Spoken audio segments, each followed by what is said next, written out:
Bonjour les loulous. Bon ben voilà, un petit peu en retard, même là, donc si jamais vous n'avez pas encore vu, ben voilà le Ubisoft Showcase avec de très belles annonces en approche. Je vous laisse savourer ça. À tantôt.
Peggy 18.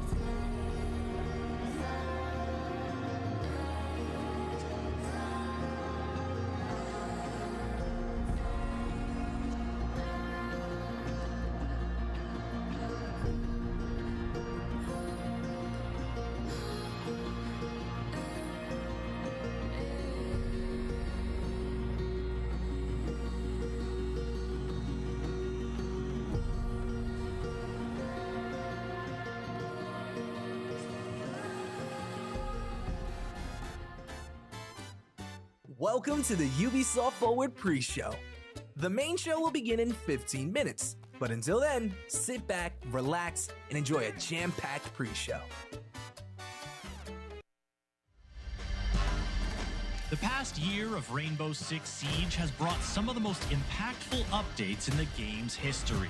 We asked top creators from YouTube and Twitch to tell us what they think about Siege today.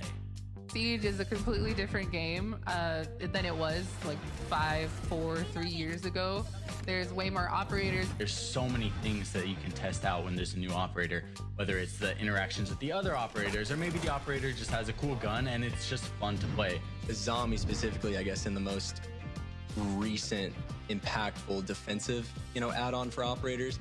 I fell in love with her. I thought it was cool that you could hide yourself, you could even hide the bomb chassis and convince people that the site that they were supposed to be attacking on wasn't actually there because you had, successfully hidden the bomb. Most hero shooters dream of having their entire roster essentially be viable operators, and I think Siege has really nailed that.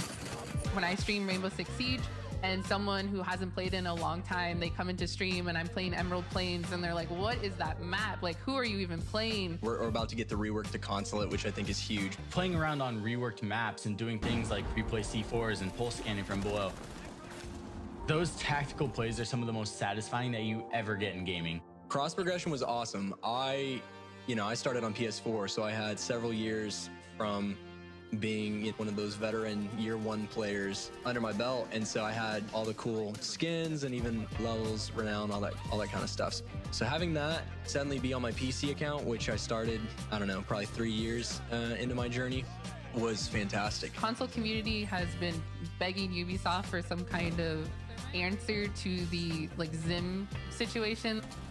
And I know the mousetrap was a huge announcement that a lot of console players were waiting for. The most groundbreaking thing added to Siege for me was Ranked 2.0. I'm really excited for the changes for the shields. I feel like it's been a long time coming. I love things like the shooting range, being able to change attachments, switch seamlessly between weapons and operators. It's an amazing change. The newest season has just been released, and a whole lot more is on the way, so there's a lot of Siege to be excited for. Why not go watch a game in action and see for yourself?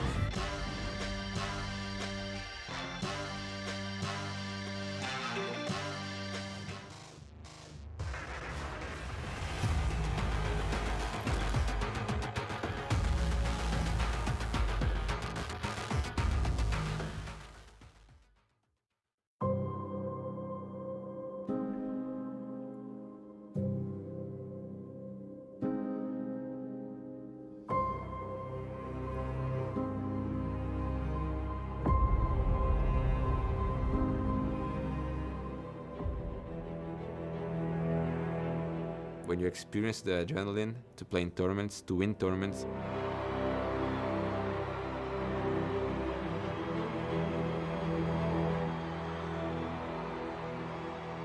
you know that you can't live without that anymore.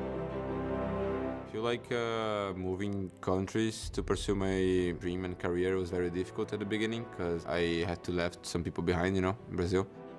But you have to be the best, you have to think that you are the best. There's a pressure of being a team captain because, for example, if I'm not scared to play a match, my team's not gonna be scared, Like on social media, when people see that, they respect me. Everybody's gonna look up to us like, oh, a new dynasty, like the forbidden word. I feel we have everything that we need to be the best team in the world.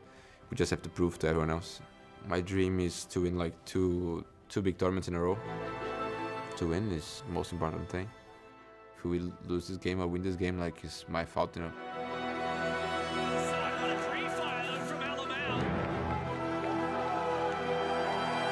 So it's all on my shoulders.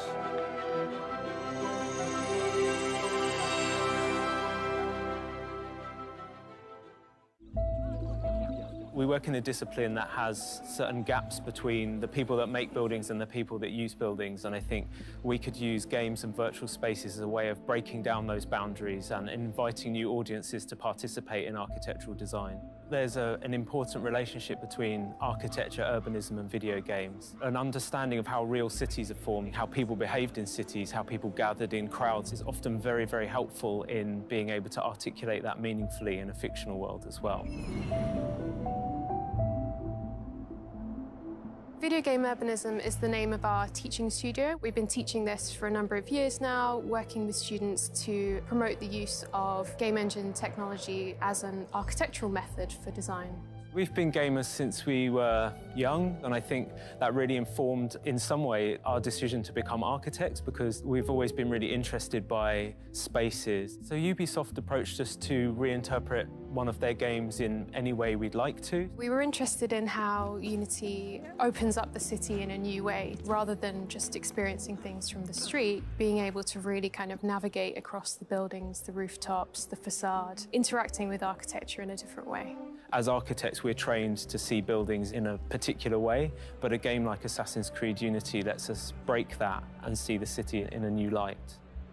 So when we were researching the game, we found it really interesting to read some of the interviews and some of the material from the developers as to how they approach the design of the architecture, and hearing that, you're facing real virtual problems we also face as architects sometimes was a really interesting insight.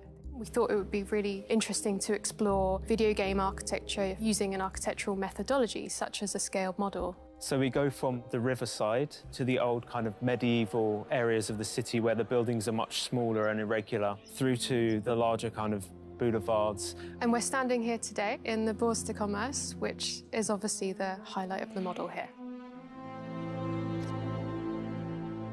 We picked the Aloe Blade because we think it was a really good example of a building that's use has changed maybe quite a lot from the game to the present day, even to the fact that it's got a new insertion in it from an architect that we really loved. And it was a really interesting building to look at.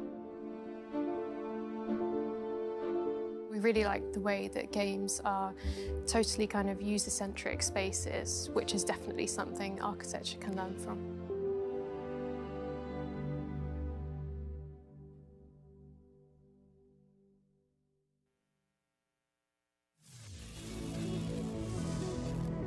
What's up, everyone? We're playing the X-Defiant beta. Thank you to Ubisoft for sponsoring this video.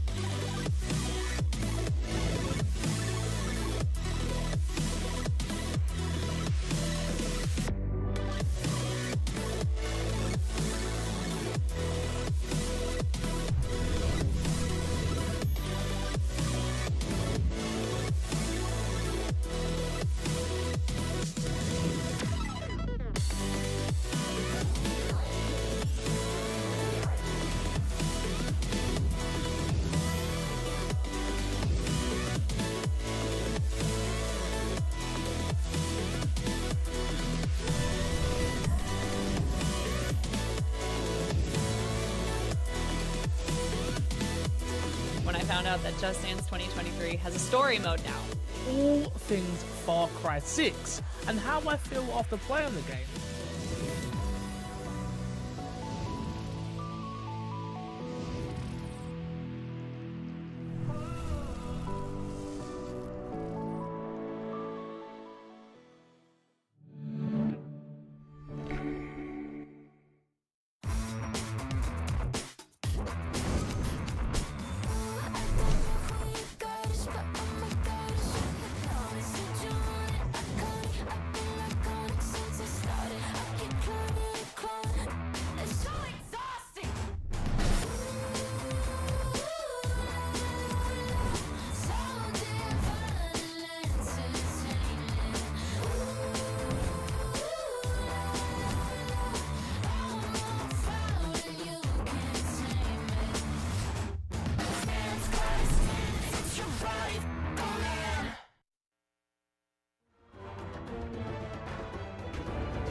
Stay tuned for exclusive reveals on Avatar Frontiers of Pandora, Assassin's Creed Mirage, and the Crew Motorfest, all in 10 minutes.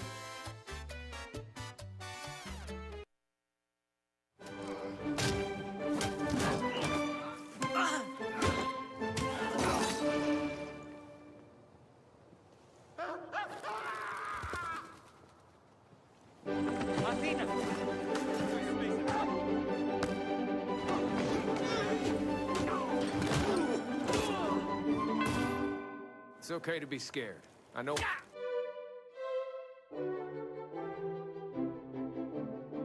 Get moron! You suck!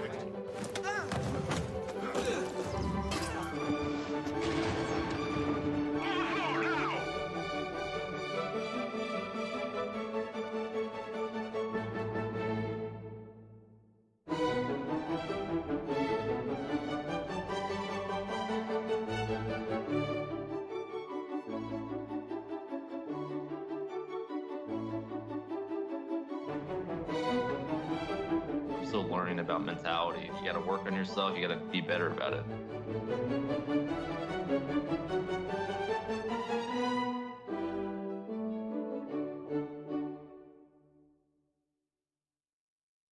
Christine got blues. Christine got blues. She ain't got it.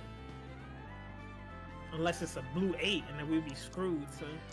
Or unless it's a red 7. Oh shit, he had red?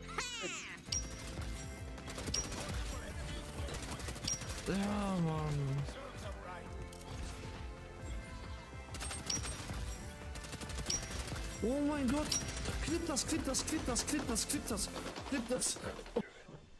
Do it. Join the call. Yeah! He actually did it. Oh! Oh!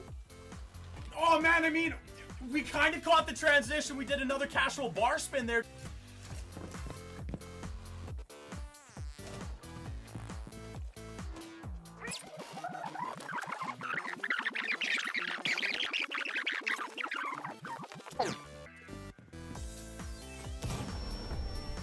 Top 4 eliminated. I knew I'd been training for the splits for a reason. Oh my god, I'm so excited. It's coming tomorrow. It's coming tomorrow. I'm amazed. I'm so excited. I'm so excited.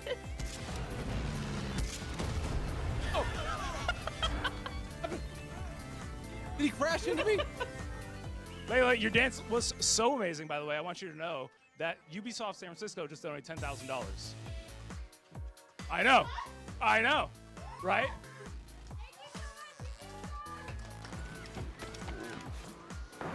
What in the fuck? What is happening? This thing looks like the wide body of the future. What the heck is this? I don't even know what to say. It's like bottoming out as I drive the thing. Oh, right, that's a thing, I remember. I think we reached the 50,000 thanks to Assassin's Creed 2. Really, we did? Yeah, Oh my god! Let's reach the goal and call it even. Yeah, so that's crazy. Wow, that's we started at Thank like you so much. 13,000 something. So yeah, Oh, getting wow. to the 15 is insane. That's really insane. Thanks everyone.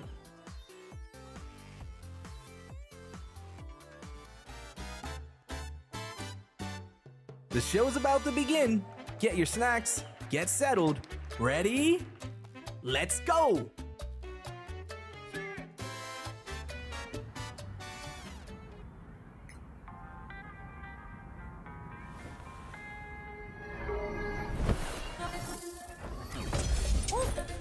Yeah.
Yo soñé danzando, tu 위에 서봐 나봤을 duendo, 고소해도 몰라. Yo soñé danzando, tu 위에 서봐 나봤을 duendo, 고소해도 몰라. Yo soñé danzando, tu 위에 서봐 나봤을 duendo, 고소해도 몰라. Yo soñé danzando, tu 위에 서봐 나봤을 duendo.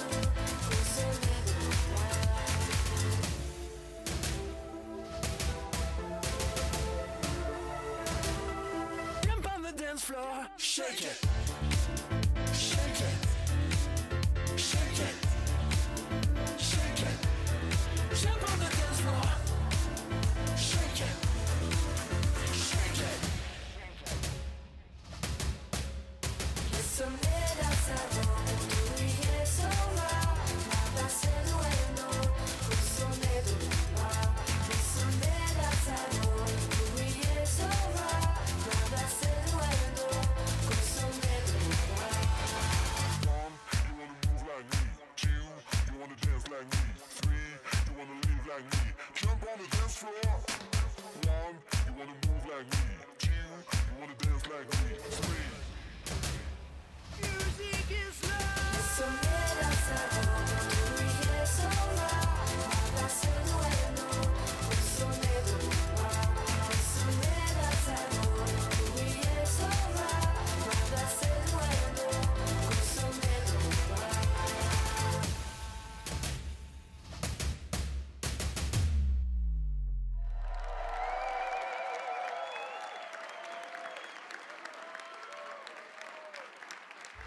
dance floor, shake it.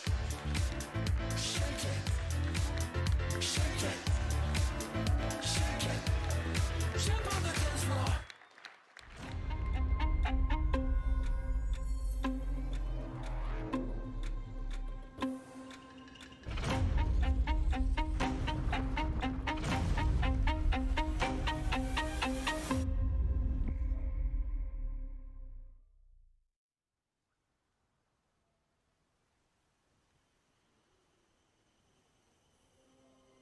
Bult efko sa na vieranil, toppe je hemitse.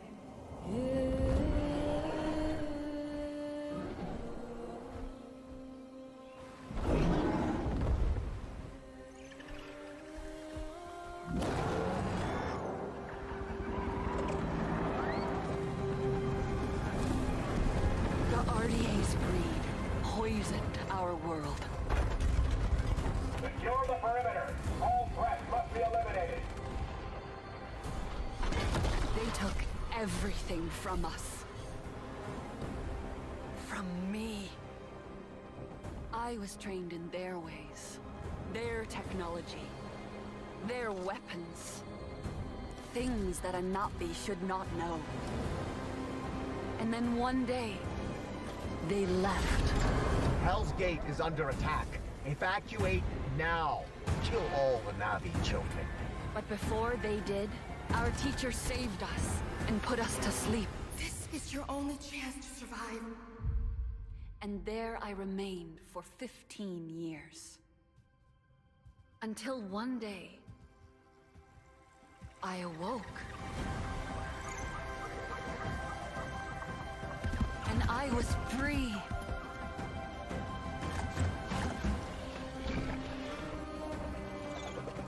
Free to explore my world.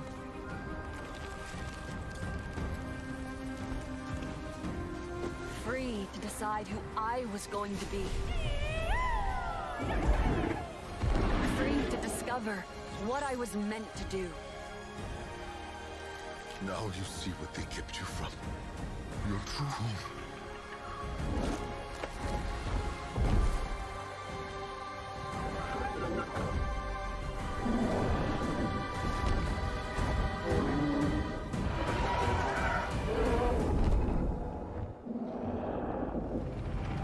Now Pandora is under attack again.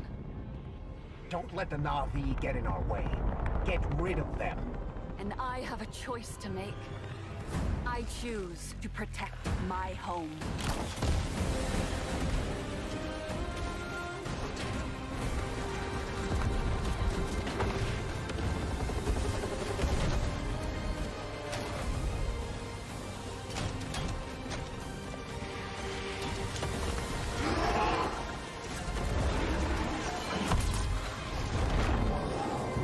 I was a child of two worlds.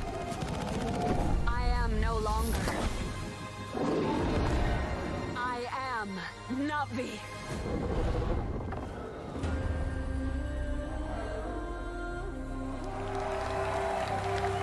Sivako.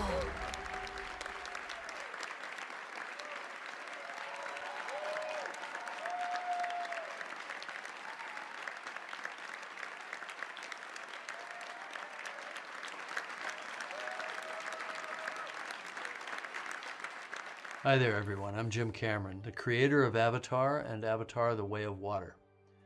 In developing both of these films, I set out to imagine another world, a world as rich and complex as our own. And we wanted the audience to feel as though they were really on Pandora, to dream with their eyes wide open, and to explore this world with our characters. And it's always been our vision to embrace technology to allow us to find new ways outside the cinema to immerse people in this world. Our friends at Ubisoft share this same ambition, and the team at Massive have been pushing the boundaries of what's possible in games to bring a new corner of Pandora to life. So with Avatar: Frontiers of Pandora, our creative team at Lightstorm has been able to share their insights with Massive's talented team, who are experts in creating living, open worlds. Together, we'll be able to bring players to the Western frontier, with new environments, new flora and fauna, new characters, and an original story that coexists with the events of the Avatar films. We can't wait for you to join this adventure, and we look forward to welcoming you back to the world of Avatar once again.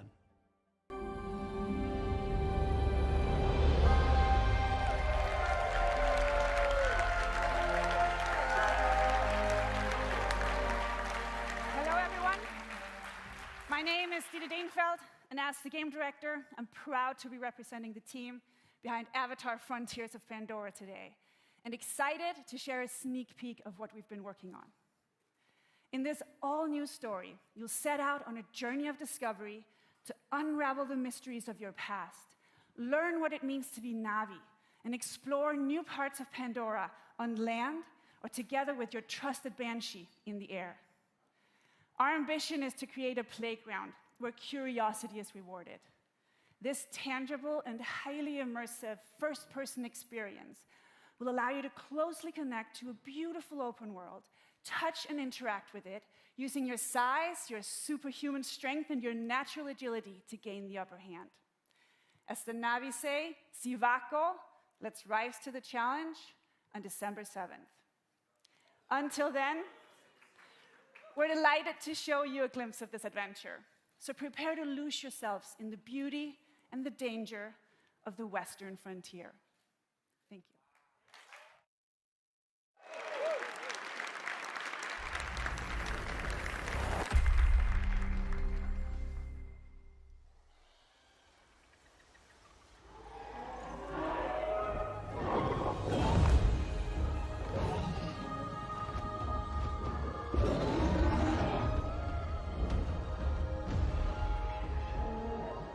Welcome to Avatar Frontiers of Pandora, a first-person action-adventure game that invites you to explore the engaging world of Avatar in an immersive open-world experience.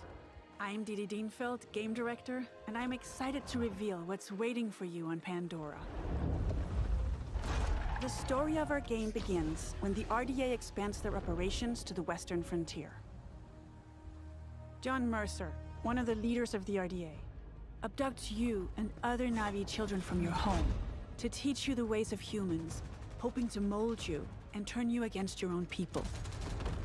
But his plan is interrupted by the Battle of the Hallelujah Mountains, and you are put into emergency cryosleep. When you awaken 15 years later, you are a stranger in your birthplace. Knowing the dangers posed by the RDA, you set out to take them down and look to secure the help of other Na'vi clans. Initially, you're perceived as an outsider, so you have to reconnect with your lost Na'vi heritage to gain their trust. On your adventure, you'll find your own path as you discover what it means to be Na'vi. You'll explore new regions of Pandora, each with their own unique biomes. The Kinglaw Forest is a lush rainforest brimming with life and dense vegetation in the shade of awe-inspiring floating mountains. This is the home of the Aranahe, a clan of peaceful weavers who will guide you on your first hunt and on your first flight. The Aranahe will show you the way to the Rookery, where you can bond for life with your very own Ikram. The Ikram is a devoted companion that you can name, feed, and customize. Experiment with acrobatics and feel a rush of adrenaline as you dive from the sky and explore the open world of Pandora from the air. If you travel north, you'll get to the upper plains, an expansive grassland filled with contrasts and open views as far as the eye can see. The nomadic Seswa clan live here in symbiosis with gigantic beasts called Sakru. Earn the clan's trust, and they will teach you the art of riding dire horses. And further west, the mysterious clouded forest, where hidden in the mist, nothing is as it seems. Here lives the Kamatiri, a clan of healers with their own dark reasons to stay hidden. RDA operations are threatening the balance of Pandora. They build facilities of all sizes to exploit resources at any cost, spreading devastating pollution. In the process, animals are hurt and poached. You'll need to stop the RDA from ravaging your home. And when you are ready, you will take the fight to them. As a child of two worlds, you can learn to master multiple combat styles. Your powerful instincts allow you to get an overview of the battlefield, mark your enemies, and identify weak points. Traditional Na'vi weapons are versatile and precise. You can use the longbow to hit long-range targets, or the staff sling to set up traps.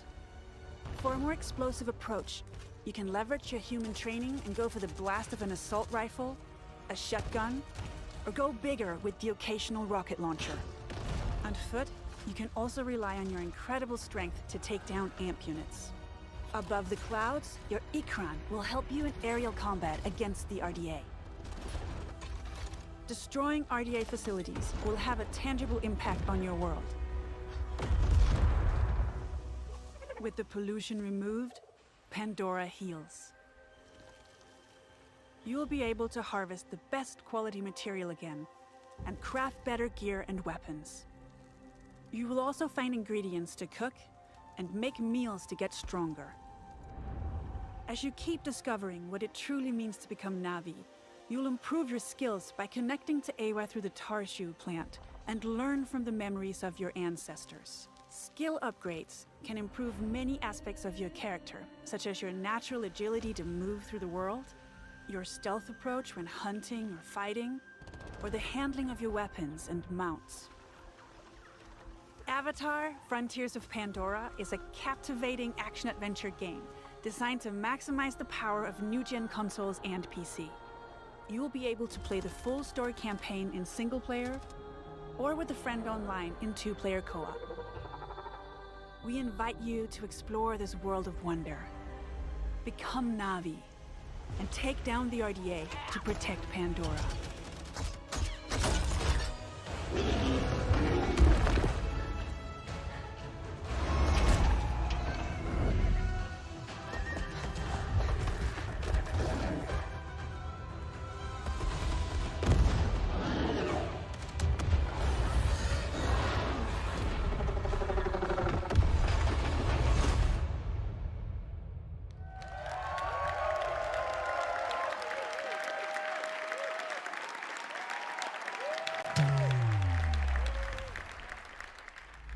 Let's go, chat. Let's get it, baby. You have some fun with it.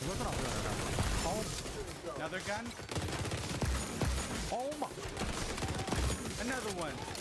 This feels great. You're all. I got two. Oh my. Oh! The kill streak! I'm going crazy! I'm going X Games mode! Should do it.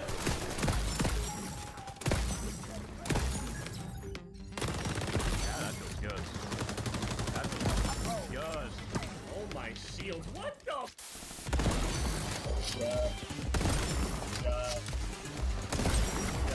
Gotta be gentle with the tap. Okay, yeah, this scope is so good. Oh my god, brother. See? Gentle. Yeah, now I'm losing flow right now. That's a 5-piece. Oh, dude, this game's fun, man. This game's great. I'm getting some critical damage. What about you? I'm so excited about this game in general. I mean, I love like the pacing of the game, though. I think like it all just works. You know what I'm saying?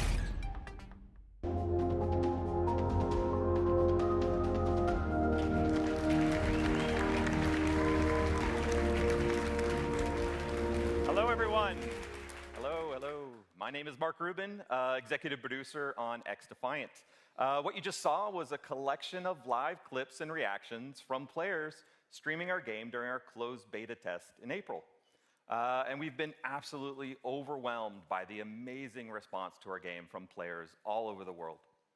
Now, for us, community has really been the core of this game's development. And we've had 28 public tests so far, with the recent closed beta being the largest, and of course, the first with no NDA. And throughout all of these tests, we've done our best to listen and respond to the feedback of players. So thank you so much to the more than 1.5 million players who have participated in those tests, and the countless creators and streamers who shared their footage and feedback about XDefiant. Now we're ready to look towards the future. We are currently planning on launching later this summer. But before we do that, we will be holding another test to address some of the feedback from the closed beta. This open session will be available to everyone on PC, PS5, and Xbox Series X and S from June 21st to June 23rd. This is a short test, but we are opening it to everyone to get as much feedback as possible on our new netcode, our controller tuning, and of course, to stress out the servers as much as possible. So if you have not played XDefiant yet, this is your chance. But let's talk about what's going to happen when we launch later this summer. We will start with a 6-week preseason that will have all of our launch content with 14 maps, 5 factions, 24 weapons, and much, much more. We then move into our year 1 content schedule, which is packed with some really exciting content, with 4 brand new meta-changing factions, each with unique characters and skills, 12 new weapons, and 12 new maps. That's 1 new map every month, all inspired by Ubisoft's amazing worlds. And I think you may really be surprised at where we go. Year 1 is really going to have a lot of great gameplay content, all focused on creating a fun arcade FPS experience. And we are committed to staying true to our community and to strive to make XDefiant the best place to compete and have fun. Now, it's been quite the journey to get to this point. So thank you again to all of the players that supported XDefiant so far. And for everyone who hasn't yet had the chance, we hope to see you in game soon. Thank you.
Hi, everyone. It's so exciting to be with you today. About 30 years ago, in 1989, I discovered a great action-adventure game, both challenging my skills and respecting my cleverness. It was Prince of Persia. I am Muniradi, game director of Prince of Persia, The Lost Crown. Time has come to open a new chapter and to journey in legendary Persia, in an era where the laws of mortals were ruled by the laws of gods. You are Sargon, a fearless sword prodigy the youngest member of a squad of 7 elite warriors, the Immortals. One night, Prince Hassan, sole heir to the throne, is abducted and taken to her hostile and cursed land, Mount Kaf. You and your brothers in arms are sent on a rescue mission to save Prince Hassan. However, this assignment will cast you straight into the lion's den. And it is here that you, Sargon, and the whole kingdom must prepare to face the greatest threat of your lives. This is your story. In Mount Kaf, your destiny awaits.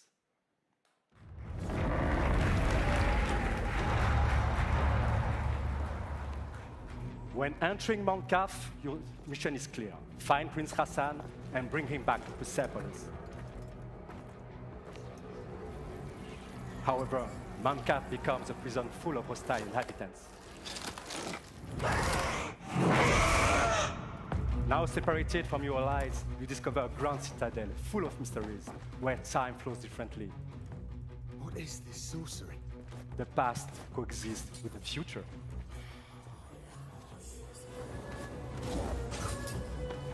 In this cursed land, exploration is everything. This is a semi-open world that delivers new secrets as you find new powers. But to reach new areas, you have to master your skills and your sense of timing, a trademark of Prince of Persia. During this epic journey, you won't be the only one trapped in Mount Kaf. Goddess and blacksmith to the gods. Some dwellers are willing to help you, while others are more reluctant.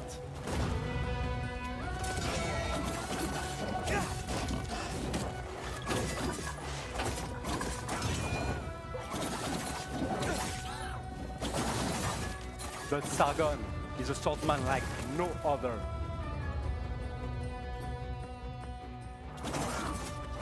He is a fierce warrior, known for being elusive, ruthless, and extremely skillful on the battlefield.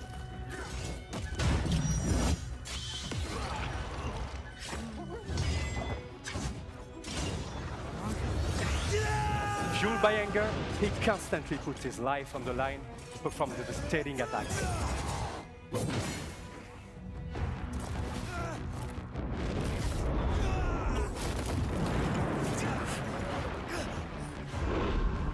Time powers are back. But this time, What the hell was that? not only in your hands. To face such a challenge, master a new side of his time powers and defy gravity.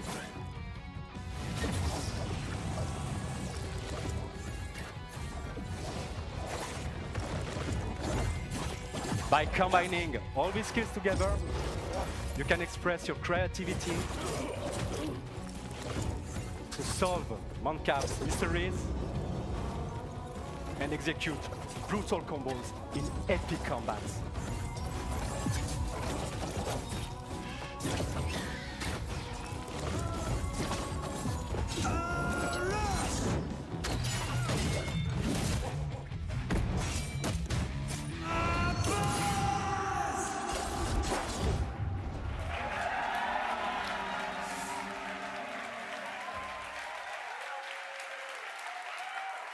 And that's just a glimpse of what Prince of Persia: The Lost Crown is all about. I'd like to thank Matrix, who composed the in-game music you are just listening to. And of course, my fantastic team at Ubisoft Montpellier. We cannot wait for you to get your hands on the game. It releases on January 18, 2024 on all platforms. Thank you, and enjoy the rest of the show.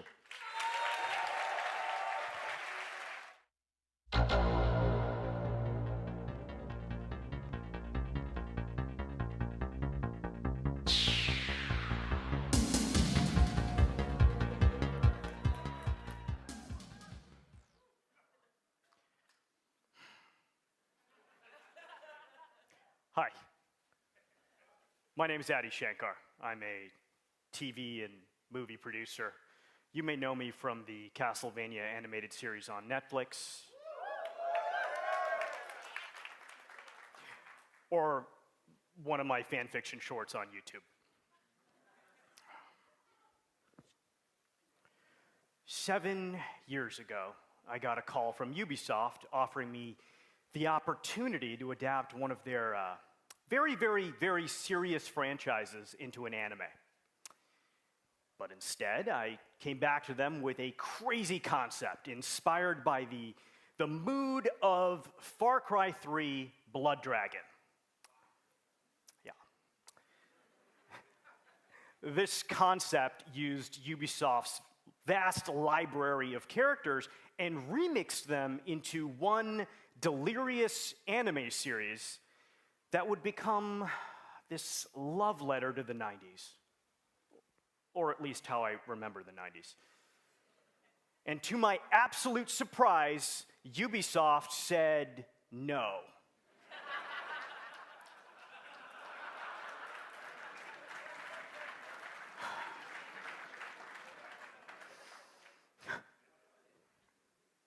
Just kidding. They said yes. That's why I'm up here. Come on. This is the story of how the first anime series by Ubisoft was born. Captain Laserhawk, a Blood Dragon remix.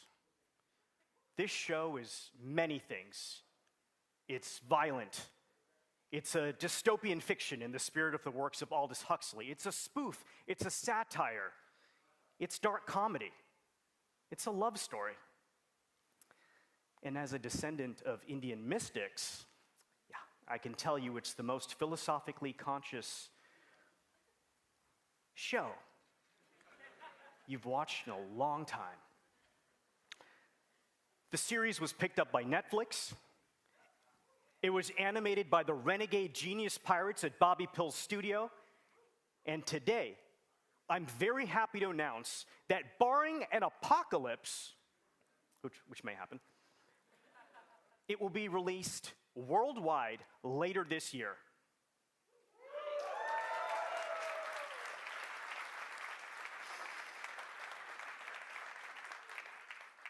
And that's not all. I'm even more excited to share with you an action-packed, Easter egg-filled teaser trailer right now.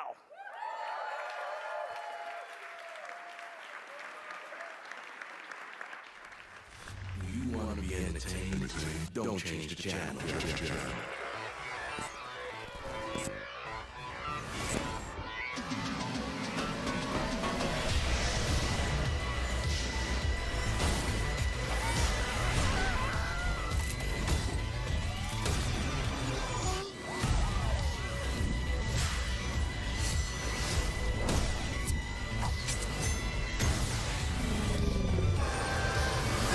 Join the revolution.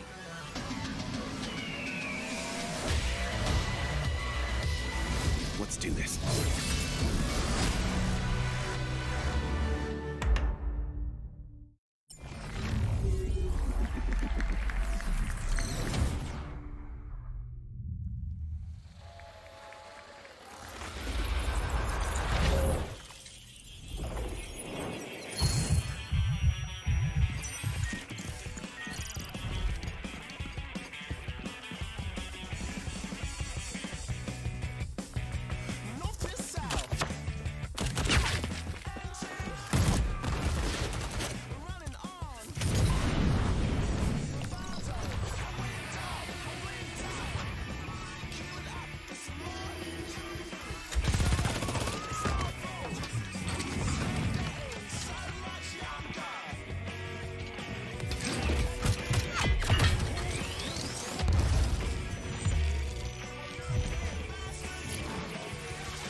Are you hyping for a miracle?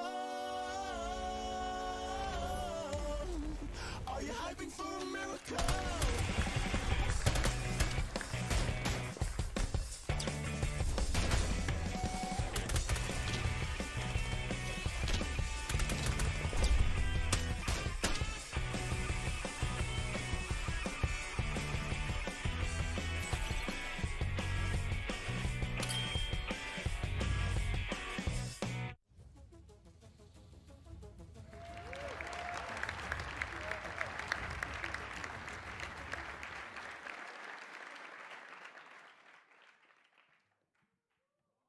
Hey everyone, it's an honor for us to be here with you today. We're Home Free, and this is our song Skull and Bones.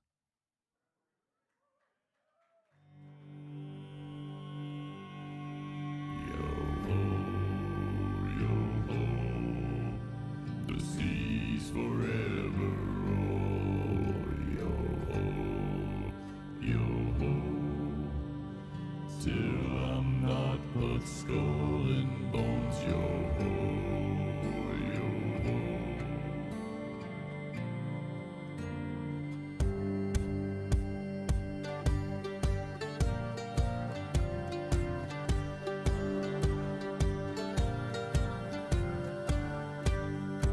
Outcast a kingpin was born upon the sea.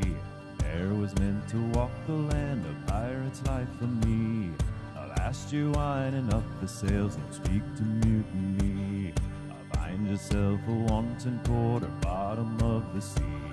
Along the shores of St. Anne to the eastern shores, I'll take my chances on the wind to loot and plunder scores. Flag, it stands for us alone and no one else around. We owe our honor to the sea and not to any crown. Yo-ho, yo-ho, the seas forever roll. Yo-ho, yo-ho, the winds forever blow. Long after I'm a Davy Jones, till I'm not but skull and bones. Yo-ho.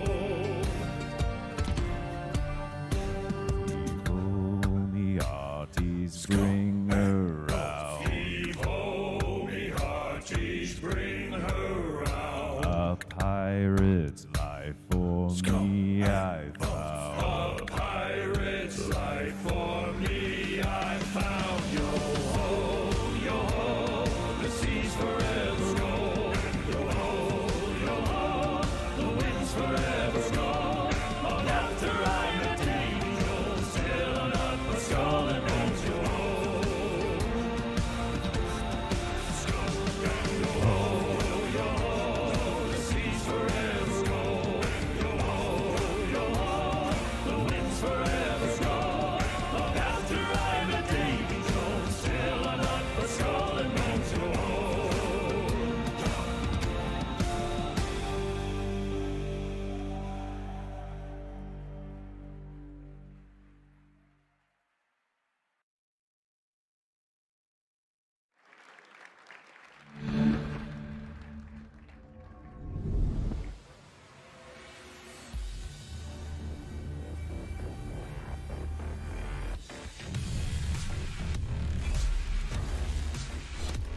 Turn it up, I've never been a quitter. Just know how to deliver. Speed it up, only one winner. No time for new beginners. You only get what you give. I'ma run it up to the day that I did. And when I zoom past, eyes on me, I'll be going too fast. You only get what you give. I'ma run it up to the day that I did.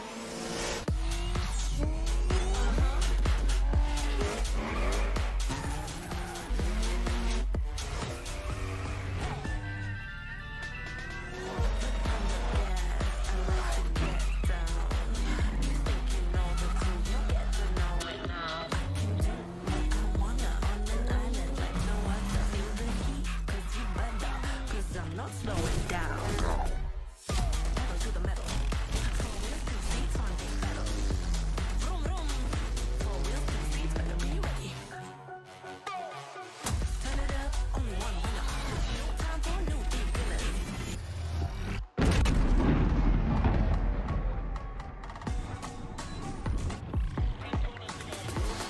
You only get what you give. I'ma run it up to the day that I did.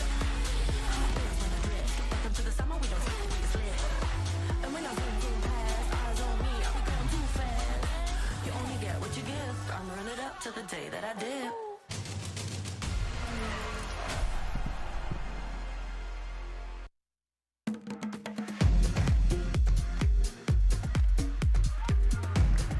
Thank you. Thank you. Thank you, guys. Thank you, everyone. 5 years ago, the Crew 2 took off. Now, each month, millions of thrill seekers, just like you, are enjoying, playing, eager to see what's next. I am Stéphane Bellet, Creative Director of the Crew. Thanks. Hey. Today, at last, it is my pleasure to introduce the future of the Crew, Motorfest, our own new take on the action-driving genre, a celebration for car lovers to share and experience car culture fantasy on the beautiful island of Oahu in Hawaii. No matter how you enjoy cars and driving, on your own or with your crew, Motorfest has something for everyone. Motorfest, your portal to a medley of high-octane experiences. You choose how you like to have fun with your cars. This is what Motorfest playlists are all about. Playlists are truly at the heart of Motorfest. Wanna immerse yourself in the most exciting worlds of car culture? Yeah. Dive into the legacy of the world's most influential automakers.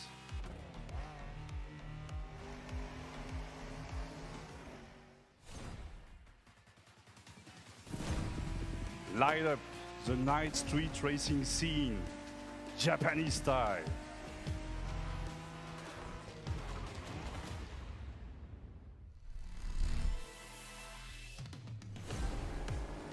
Unleash the cutting-edge power of electric supercars. And this is just a taste. For the first time ever, we leave the US mainland behind. Our festival has landed in one of the most breathtaking and vibrant places on Earth, Oahu. Let's find out why Oahu is the perfect playground for driving fun. Race through the city street of Honolulu. Barrel up black ash-covered slopes. Adventure deep into lush rainforests. Or cruise the dunes at sunset with your friends. Opportunities for fun and challenges are endless. A unique playground like this calls for a profusion of vehicles. Choose and customize your ride with one of the most diverse lineups ever, from past, present, and future.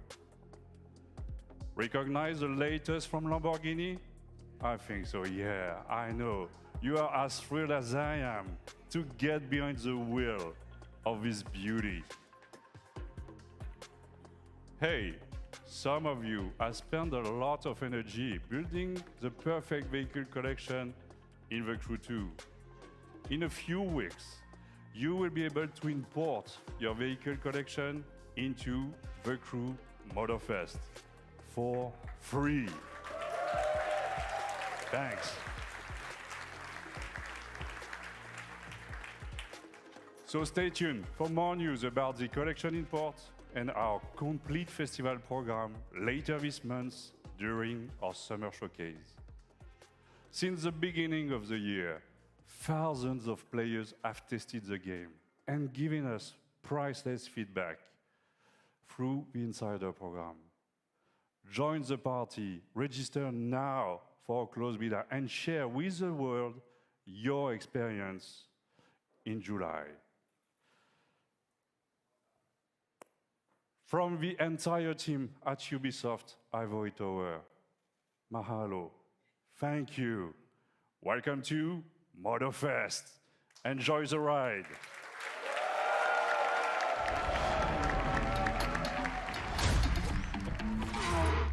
Jet black hair with blonde ambition. Couple cool kids on a late night mission. Kick it old school, this a new edition. Bankroll, roll with no audition.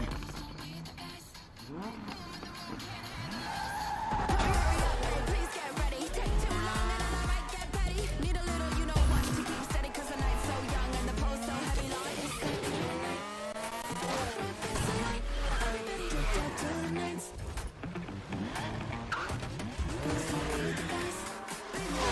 Can't handle us.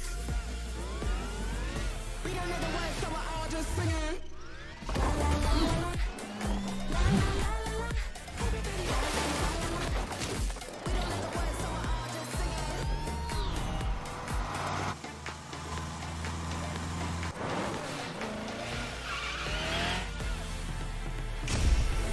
Look at me now in a brand new fit. Smell it so good like a brand new whip. Step too long, better up that tip. You think you had enough? Baby, one more sip. One more sip, get one more sip. Drop that back, yeah, baby, flip that switch.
Hi, everyone. I hope you enjoyed that first look at this exciting new way to play Assassin's Creed. Coming to MetaQuest this holiday, Assassin's Creed Nexus will push the boundaries of VR and let you become the assassin. You will feel what it means to parkour, fight, and be stealthy in new memories from 3 legendary assassins, Ezio, Cassandra, and Connor. I cannot wait to see our players feel the thrill of virtual reality in the Assassin's Creed universe. But there is more. Nexus is not the only game that will offer new ways to play Assassin's Creed.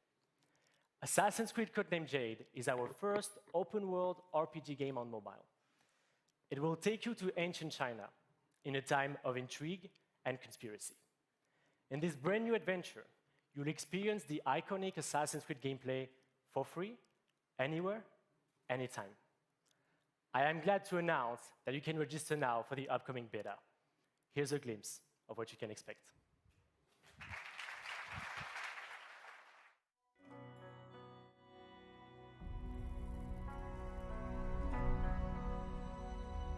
Legacy.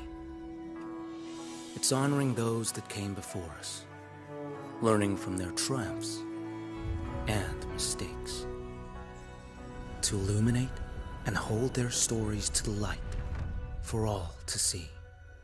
That inheritance of knowledge helps to guide and shape our future. Now it's your turn to build on those foundations and rise to even greater heights. To step out of the shadows and into a vast world, to make your own legacy.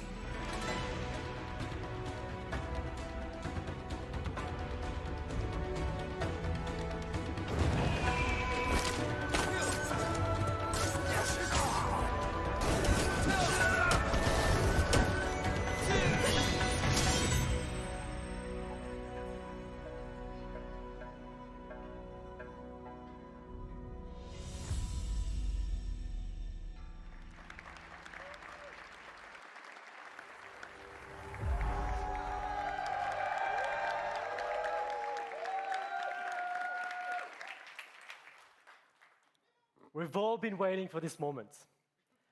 Assassin's Creed Mirage is a very special game, designed as an homage to the first titles of the series that many of us fell in love with. Coming October 12th, Assassin's Creed Mirage takes the franchise back to its roots.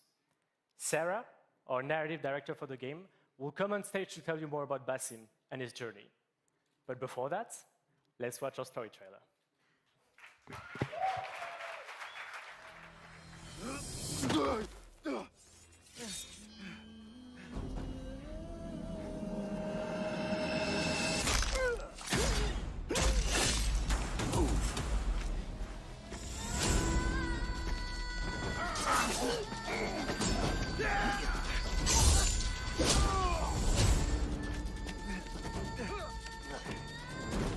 What are you doing?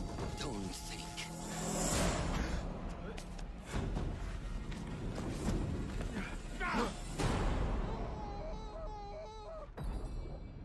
Time to put my medal on. Fulath, tell Basim the story of the feather. Our tradition of the feather comes from Egypt. The feathers of the heron were dipped in the blood of the targets. The feathers forge our paths, remind us of who we are, who we can be. The Order has held dominion over men and their empires for centuries. Strike quickly and end this. Swallow your questions, serve without complaint. Who is she to tell you when to strike? Everything you do serves the Hidden Ones. That is a strange kind of freedom.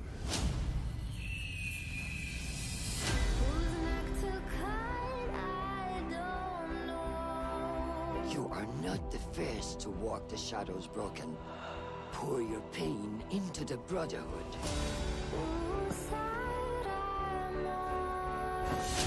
We are messengers of justice. and not the final judges.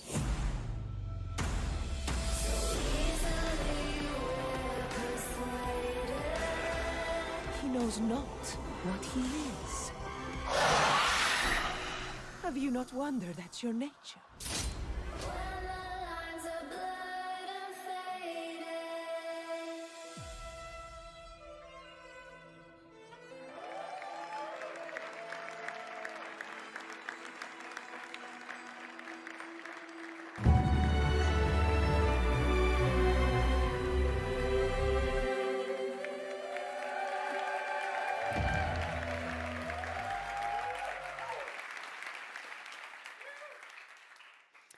What does it mean to be free? What must be sacrificed in the quest for freedom and justice the hidden ones fiercely pursue? How can you find your path and fulfill your destiny when you don't know who you really are? As he grows from street thief to master assassin, Basim thinks he has found a sense of purpose as a hidden one, working in the dark to serve the light. But his nightmarish visions keep haunting him, leading to more questions with no answer. In Baghdad, seeking the truth comes with a price. The capital of the Abbasid Empire, one of the richest, most diverse, and most advanced cities in the world, is at a turning point of its history. Unrest is growing, seeding a revolution against corruption and arbitrary justice, an uprising that will turn the tides of history and change the lives of everyone. Childhood friends, fellow hidden ones, as well as newly formed allies and enemies will shape Basim's adventure. But his horrific visions are the face of a struggle that he can only handle alone. There is a lot to look forward to in Assassin's Creed Mirage, and the best way to make you understand our unique Back to the Roots experience is to show you the game. In the following gameplay walkthrough, we meet Basim right after the assassination of his first main target, as he reports back to Roshan in Harbiya's assassin bureau. Enjoy.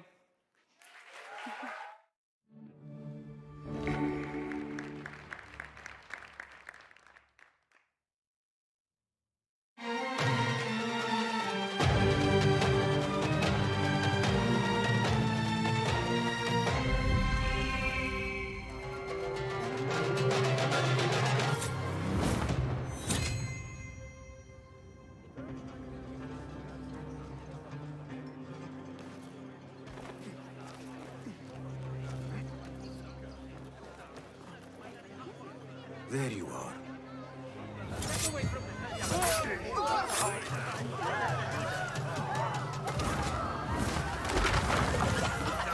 Don't let him escape! Time to vanish. Get back here, dog! You hear that, bloodbag?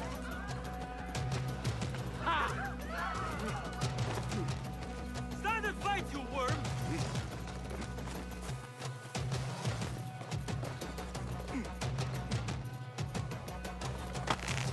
You're dead! Getting away!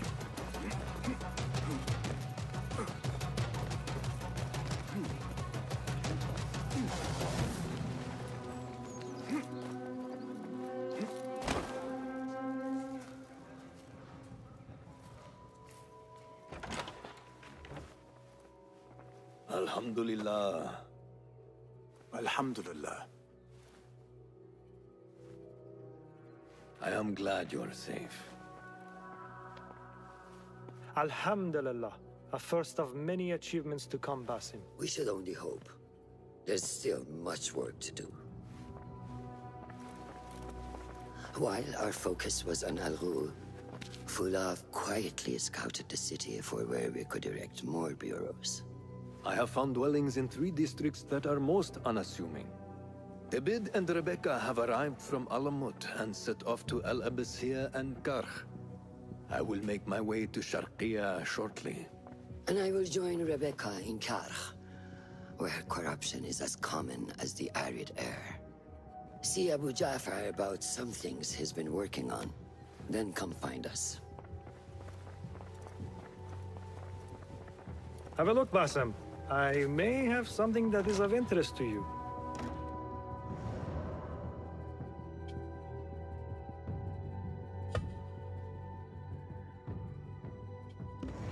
Resourceful as always. My thanks, Abu Ja'far.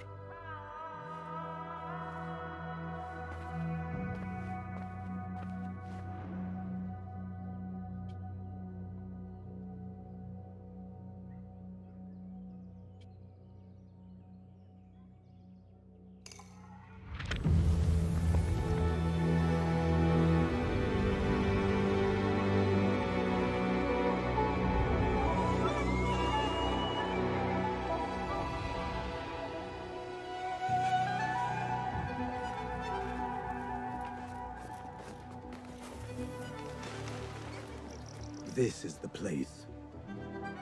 What do you see, Enkidu? Let us reconsider the approach.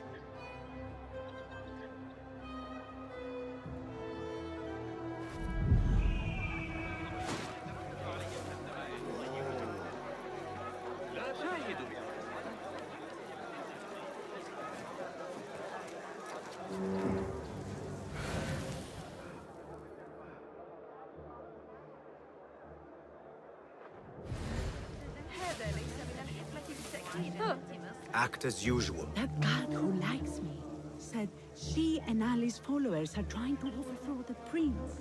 What madness! They will surely fail.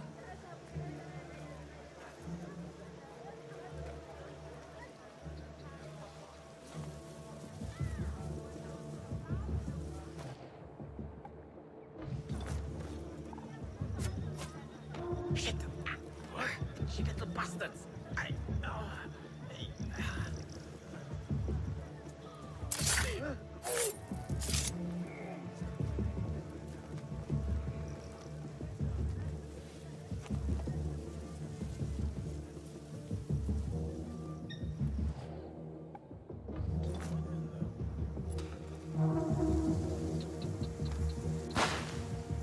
What? Hey! Die now!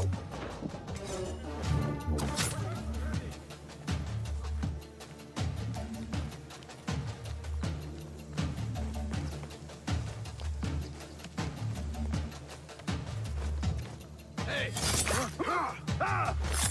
The sky is safe, my friend. Survey the area, Enkidu.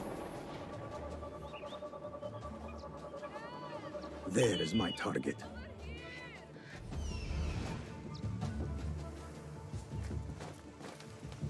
I heard his favorite was a spy. And that could be why we had a rough You learn your play!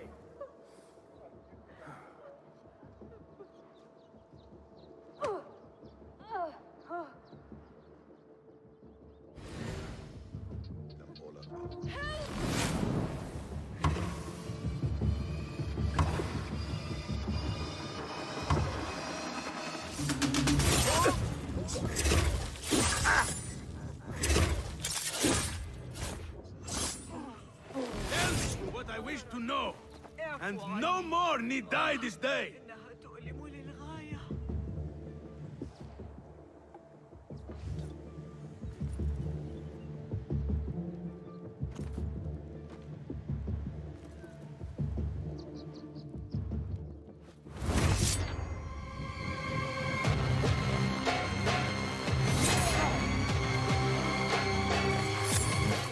Thank you so much.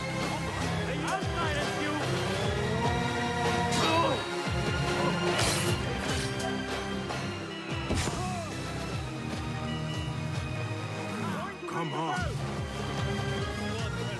Here he is! Stop him! No!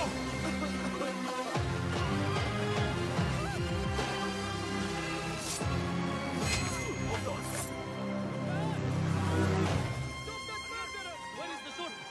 He must face the law.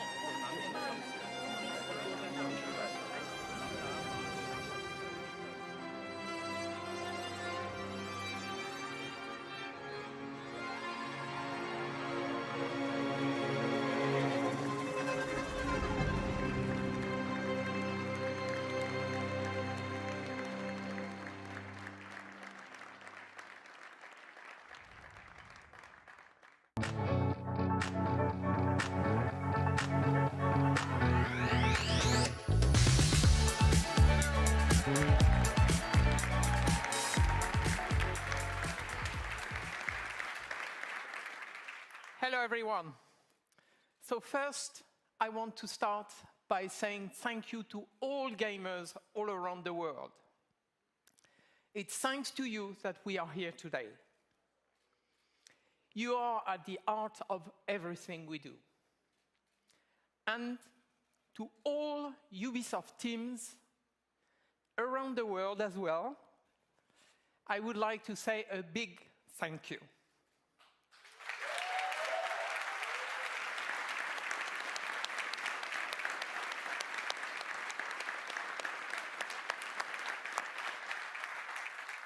Your talent and passion are at the foundation of this fantastic lineup. So I hope you are all excited to explore the amazing playground you have seen today. At Ubisoft, we are creators of worlds. We are also proud to partner with some of the biggest names in entertainment to create original stories in beloved universes. Now, I am very happy to welcome Julian from Ubisoft Massive to give you a first look at Star Wars Outlook and gameplay. So thank you. Julian?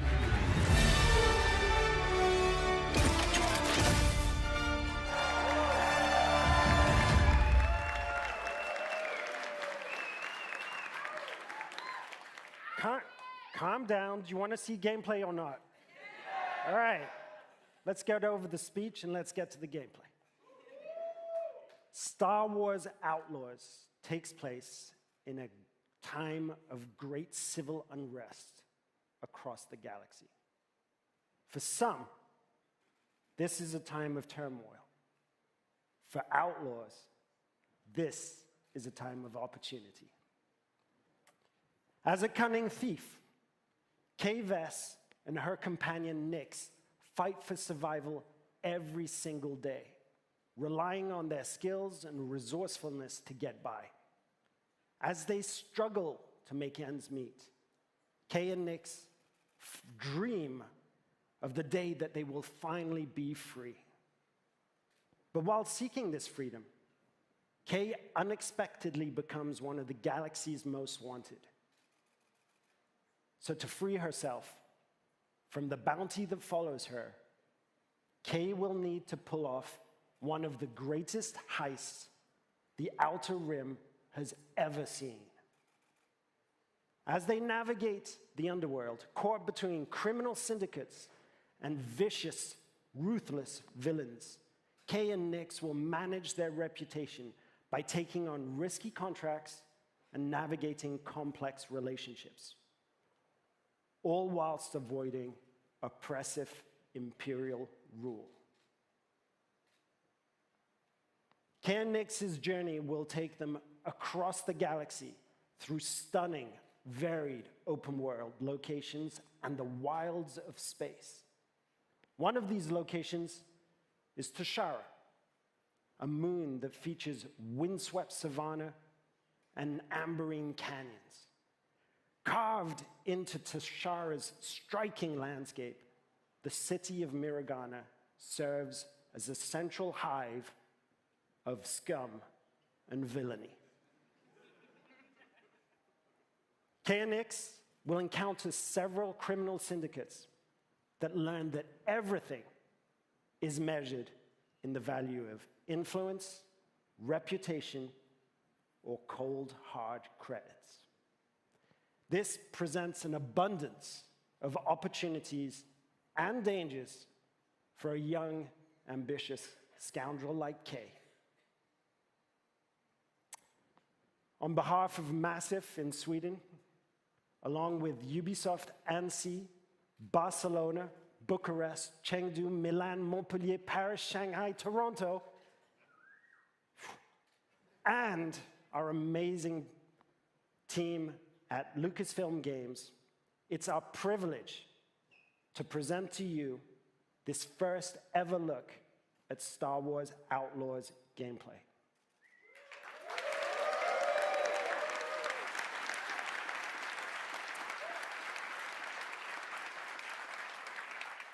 If you're willing to take the risk, the galaxy is full of opportunity. Thank you.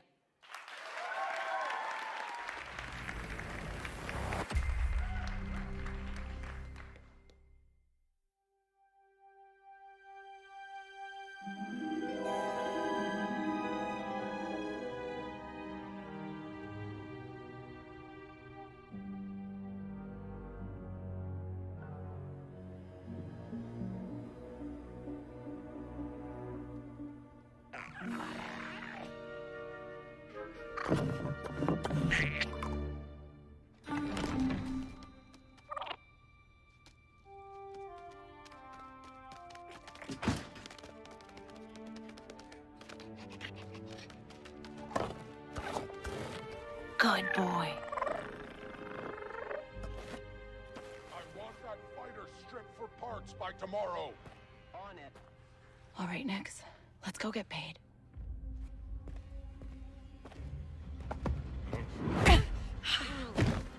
That worked. He's the boss because he knows how to handle the Empire. We cannot trust those officers. They take our credits now, but what stops them from stabbing us in the back? Nix.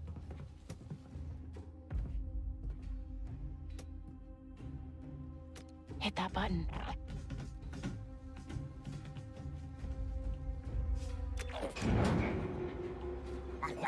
Nice one.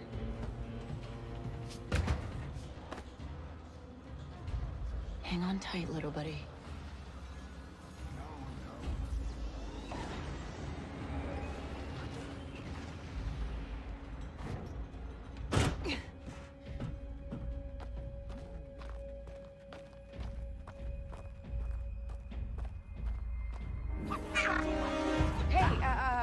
I was just leaving. Okay, we'll figure this out.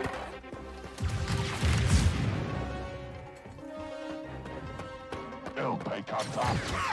Ugh, shield.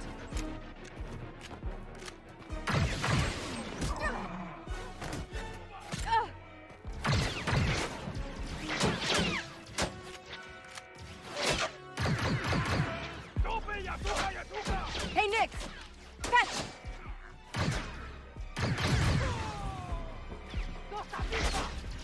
This is getting bad.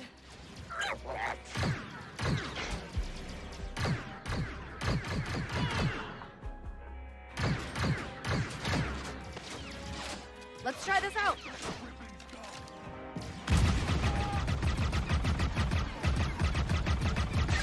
Dink Ferric!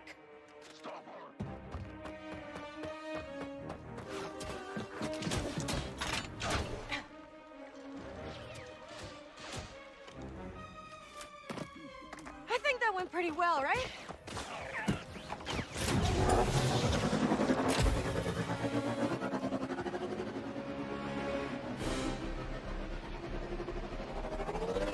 Oh, these guys don't quit!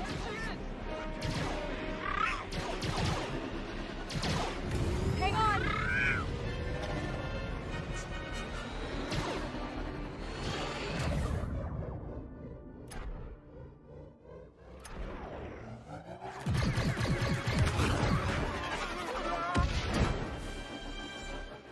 That was close. ND5, I got the package. Where are you? Waiting for you in Jauntus Hope. Were you seen? I said I got it. What else matters? Should I assume we won't be working for the Pikes anytime soon? Well, they'll probably forgive me. Comforting.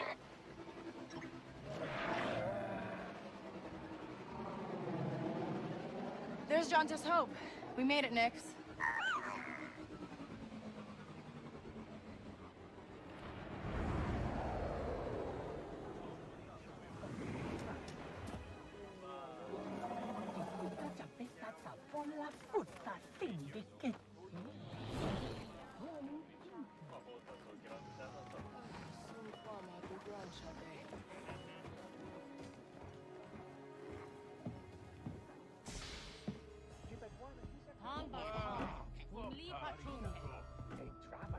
Hey, Andy. You're late, Kay. Doc is waiting. What? Are you worried? No. Okay. No, but you Troy. What? Be careful. Danka's a broker, not a friend. She can't be trusted. Who can out here? See you back at the ship.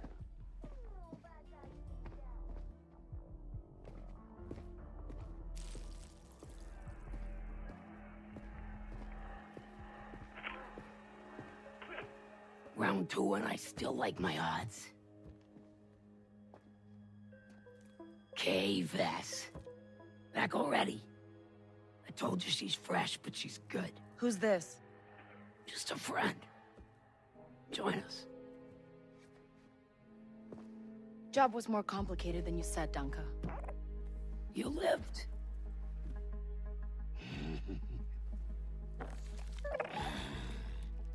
Hey, these aren't toys. They're investments.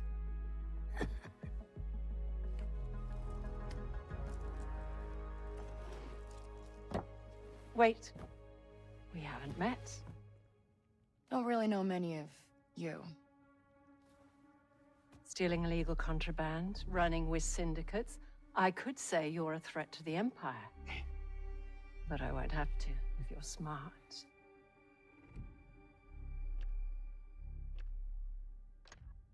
Thanks. But I'm smart enough to get myself out of trouble. You pay the tax just like everyone else. Whoa, kid. Let's just relax. You won't make it off to Shara alive. Maybe.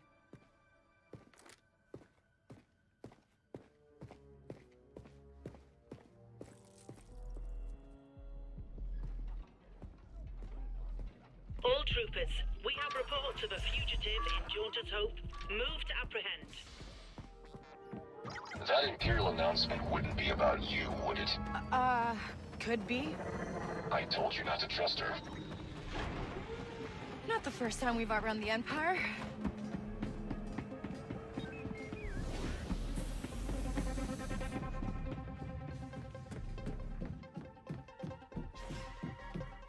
We need to leave. Yeah, no kidding.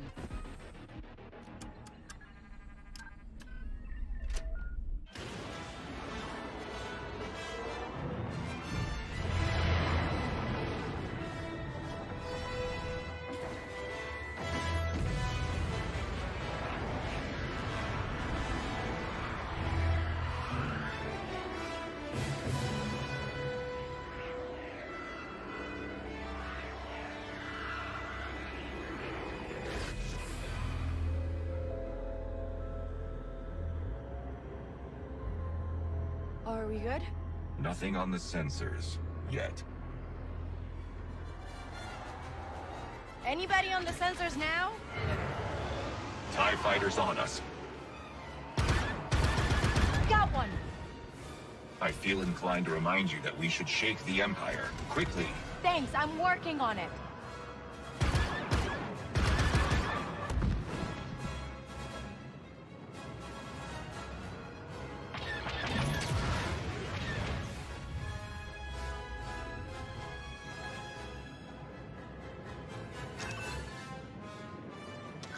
ND, get us out of here. Spooling hyperdrive.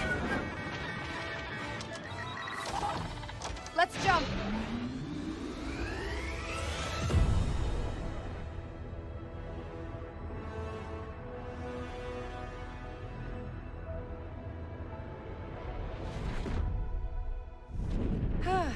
We made it.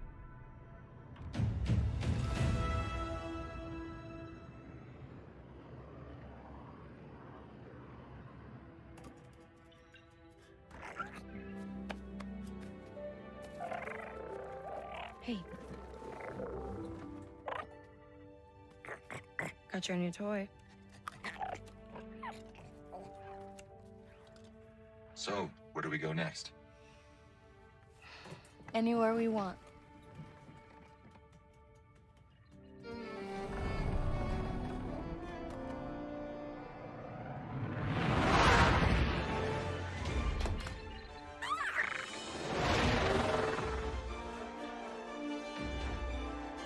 Yatuka!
Hi, my name is Umberly Gonzalez, and I play Kay Vess in Star Wars Outlaws. Kay Vess is a thief. She's a scoundrel. She's really good at sneaking around. You know, she's charming and she'll like talk to you, but she's already taking all your things. She isn't perfect at it, but she always seems to get away with it.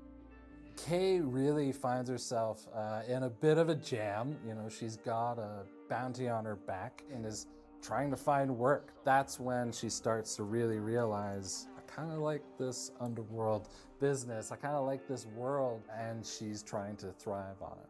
She has to survive because nobody else will save her unless it's her.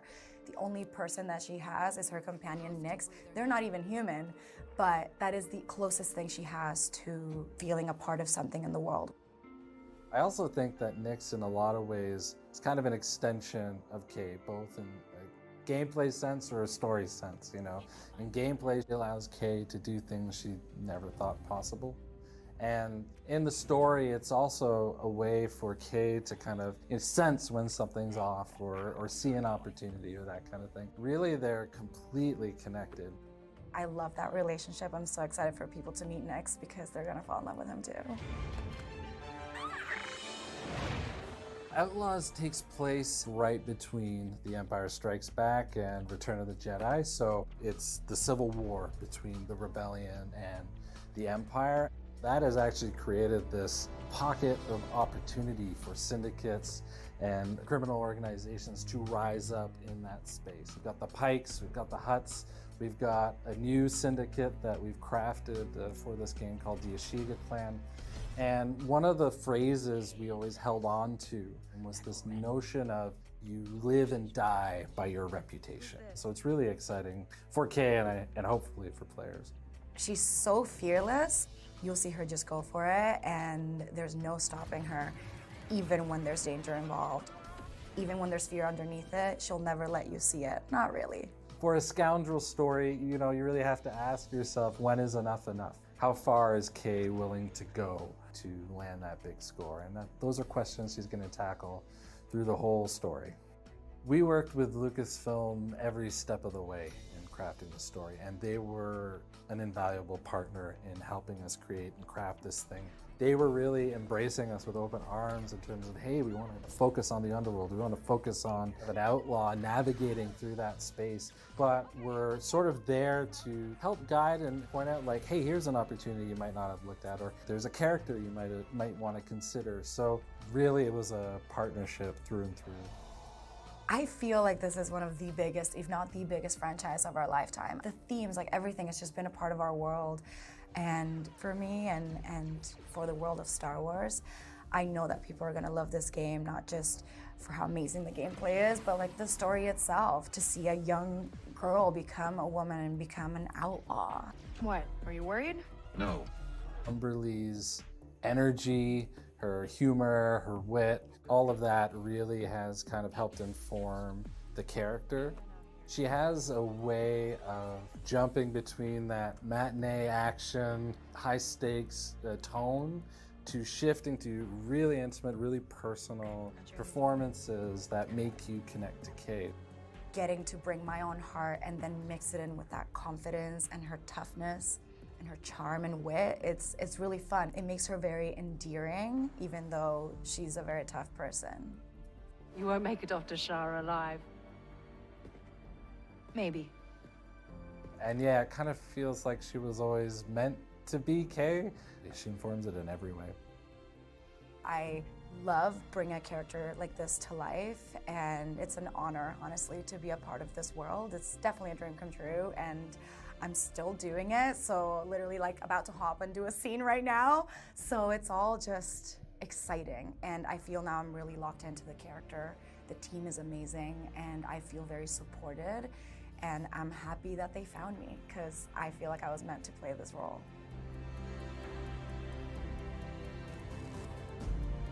Make sure to catch me alongside with some developers and cast members at Comic-Con International this July in San Diego.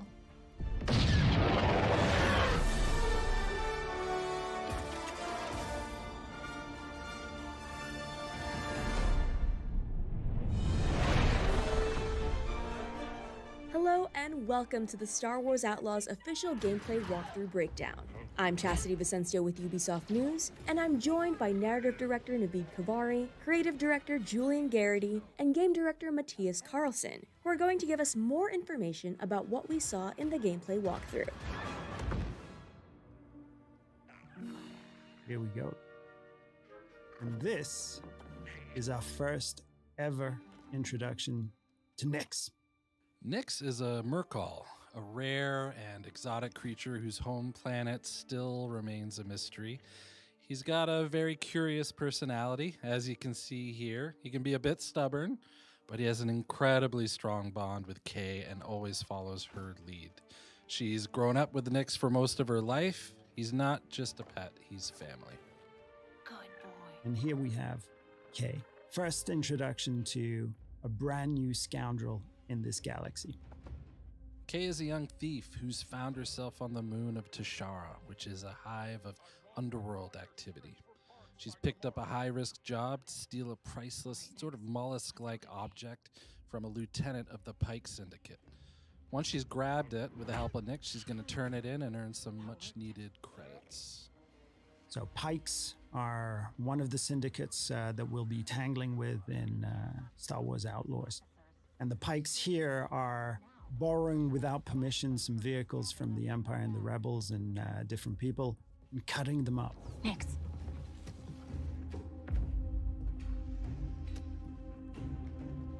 Hit that button. Nyx is more than just a lovable and fierce companion. Nyx is a whole bag of tricks in and of himself. You saw him push that button from a distance. He can distract guards. He can attack on command. He can help you with puzzles. He can help you discover secrets as well. He is very much conceived as a symbiotic part of the player's control over Kay and Nyx. So we're really thinking of them together as a whole. I was just leaving. So when we meet Kay in the beginning of the game, she knows her way around the blaster. It's not necessarily her first option or primary tool to solve a problem or a situation. However, as we progress through the game and its ever more dangerous situation, both Kay and the blaster itself will evolve and improve. And you will soon find it to be a central and very versatile tool for more than just directly taking out enemies. Okay, we'll figure this out. And Kay's blaster is very meaningful to her. This blaster has a lot of modules that you can discover, upgrade, and apply to the blaster that allow you to deal with situations in radically different ways.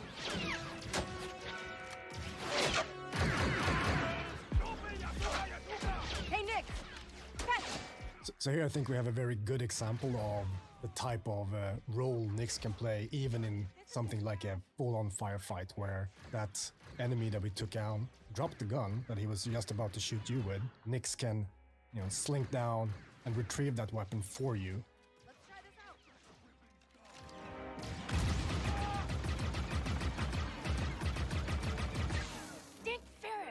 Sometimes, best solution is just to get out of there. So ever since we kicked off this project in collaboration with Lucasfilm Games, one of the things that they were passionate about, of course, is authenticity. One of the things we were passionate about is bringing something to the galaxy of Star Wars. And one of the biggest things was this moon, Tashara. And Tashara we developed, working very closely with Lucasfilm, everything from its vegetation to the wildlife to its deep, rich culture, and all of the activities that we can discover during this trailer, and even more. These guys don't quit! One of the key pillars for both Kay the character and for the core gameplay in general in Star Wars Outlaws is what we call a resourceful underdog. Kay is a capable and daring person. And we reflect that in gameplay with you having access to a wide range of actions and abilities, ever growing, of course, as you play through the game, ranging from stealth to full-on firefights. So as we saw here, shooting from, driving your speeder full speed ahead under fire from enemies. We said if we can make the player think like, huh, I can't believe I made it, when they just play through something, it's a success.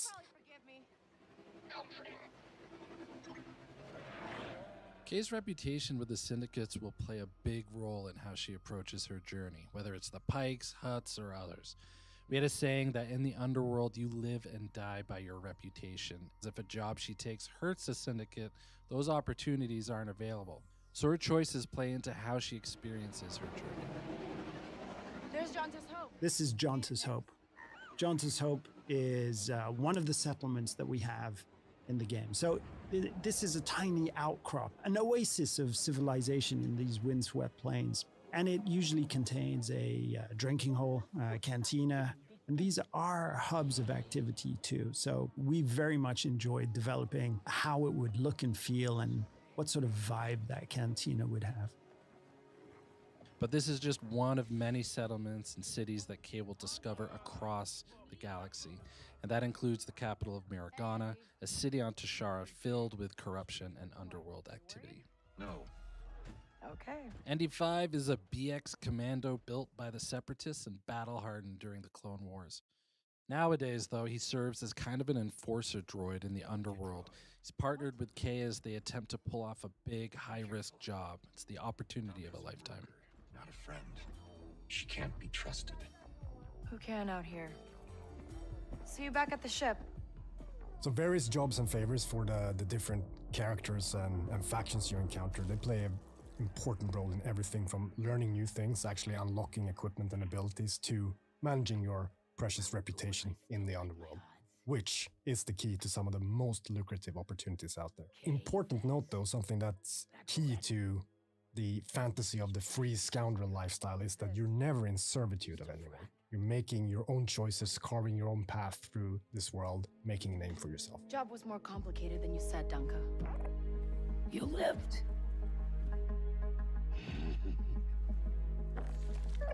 Who she works for, whether it's with syndicates or otherwise, is crucial to creating a reputation for herself.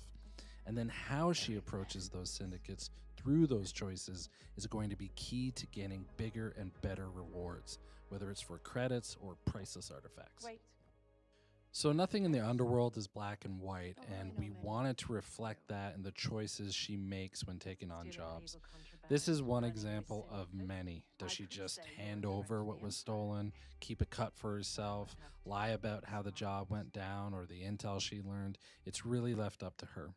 In these scenes where we're going to give a choice to the player, and these choices, there is no wrong answer. There's just ways to weave your own story, ways to change, challenge, increase your reputation with certain factions and syndicates, decrease it, gain an advantage or a different perspective on the story too. So we put a lot of effort in giving the player agency over their own trajectory. So the game takes place in the original trilogy era. So the Empire is at the height of its power and reach. So they're always looming there, somewhere in the background, ever watchful. But as you can see here, we want to show a different side to the Empire and how it intersects with the underworld, and that means corruption. Particularly on Tashara, even though it's Imperial run, the local governors and officers lean into corruption and have worked out special arrangements with the syndicates that benefit them.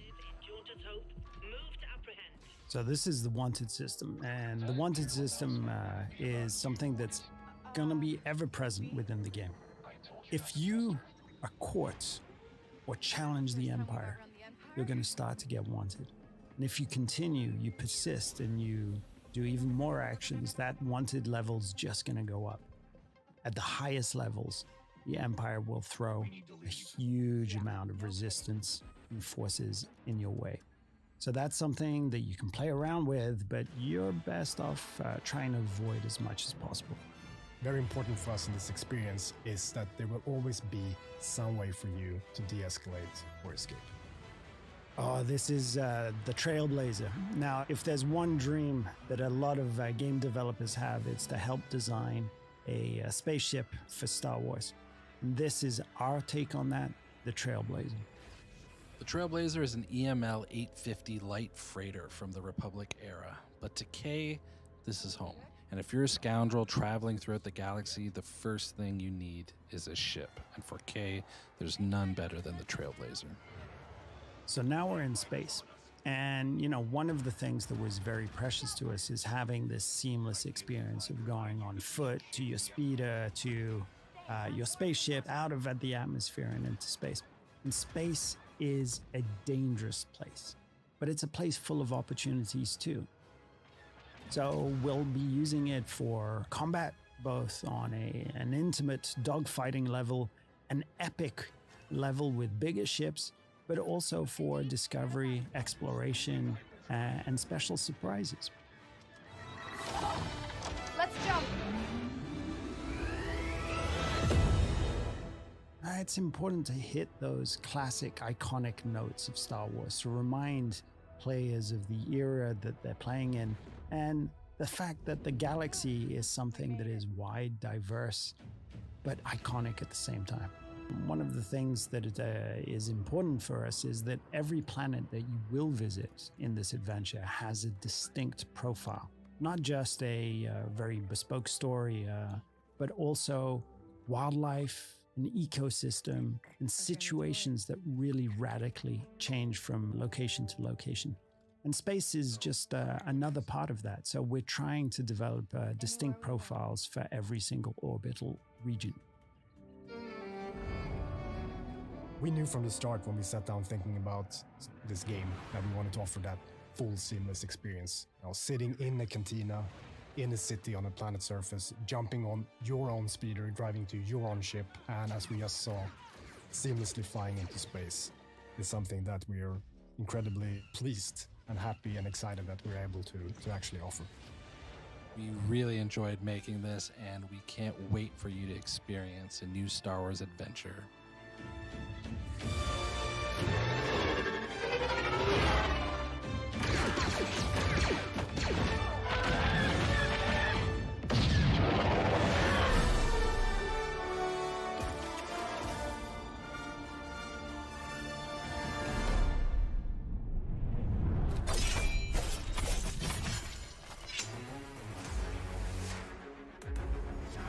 We really want to bring an action platformer and to respect from the beginning the DNA of this brand. Of course, this new entry could be super modern, super fresh. And I think this is the reunion of those two things. Our expertise in platforming games and our strong desire to be sure that this is a true Prince of Persia game. Combat system, acrobatic, puzzle, narration. So we knew that because of our experience on Rayman, that we can bring such kind of experience in 2D, but the core experience is a Prince of Persia game.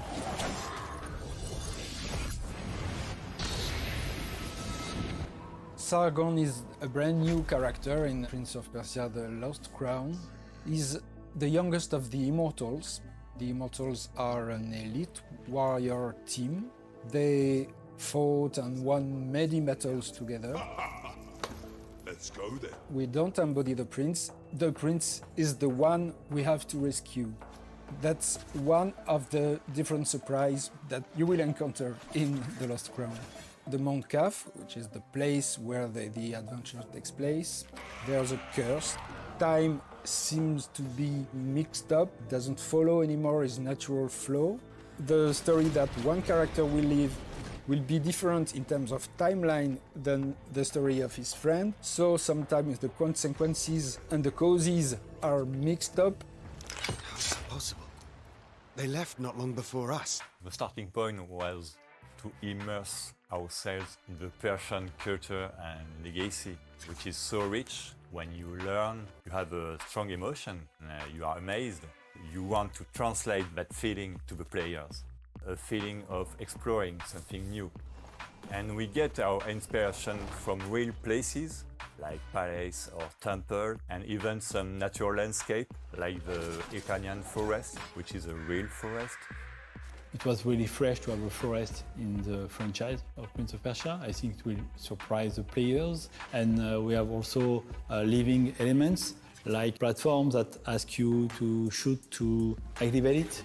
We think that for Prince of Persia, it's very important to have demanding platforming. We have level designers are very expert of platforming because they worked on Rayman and things like that. And we also try to have gameplay elements that are unique. So like the bells, you have to shoot to reveal platform. When you create this kind of gameplay element, we have a lot of ideas, so you understand that you could do a navigation puzzle, you could do very tricky platforming, and even you could use it in combat. If you have enemies on it, you just have to shoot the bell and let the enemy fall in the spikes, things like that. I think the strength of our game is that we have characters that is really easy to handle, so we can easily mix combat and platforming. I like to compare everything that is tied to platforming and combat to a music partition. I see a half and quarter and whole everywhere. And that was something that we use a lot for the platforming and combat. You know, the sense of rhythm. Freedom and creativity was the term that were defining the combat system. Everything is tied to a Sargon personality. He's like inventing his own movement. So it was really important to have the same approach between the way he's moving and the way the player can execute their combos. So back in the days, Sand of Time had pushed the boundaries standards with a nice and smooth animation.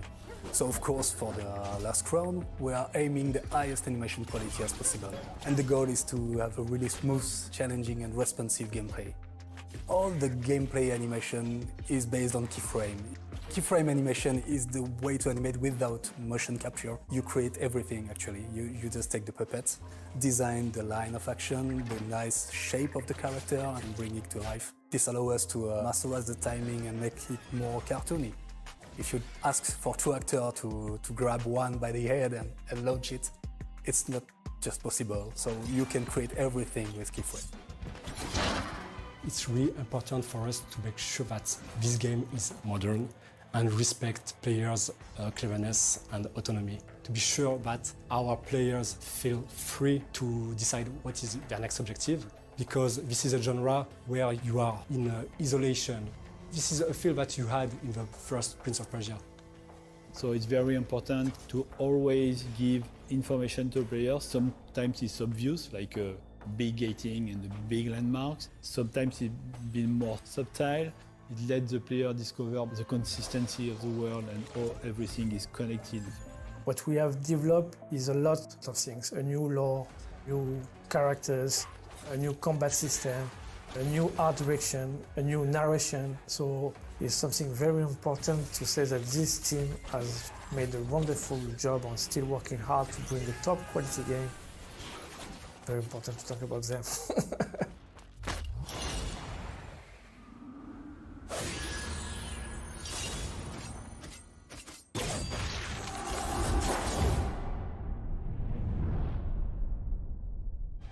Hello, I'm Jean-Luc Salah. I'm the art director of Assassin's Creed Mirage. Hi there, I'm Stéphane Boudon, creative director on Assassin's Creed Mirage, and today we are going to walk you through our most recent trailer. Welcome to Baghdad. This is our first glimpse of this vibrant city. We are in the 9th century Middle Ages, and as you can see, it's a dusty and sunny city as expected. But it's also a garden city with a lot of flowers and palm trees. So Basim is heading back to the bureau. In the way, he stumbled on a specific target he has to kill, so he will take this opportunity to make the assassination. But he will quickly get into trouble. Yeah, and as we can see, we can already distinguish our first regular enemies, which are the Caliphal Guard, the guys in red. You're going to meet a lot of them. In the game, we encourage you to flee and to vanish. Basim is a glass cannon character, and this scaffolding ingredient is really one of the ways players have to get out tight situation like that. This is a water city. It's unexpected. Many people think it's just dust and sand. We can see now corner swings, good old vibes from previous AC games. The first AC games, we are a love letter to the very first one.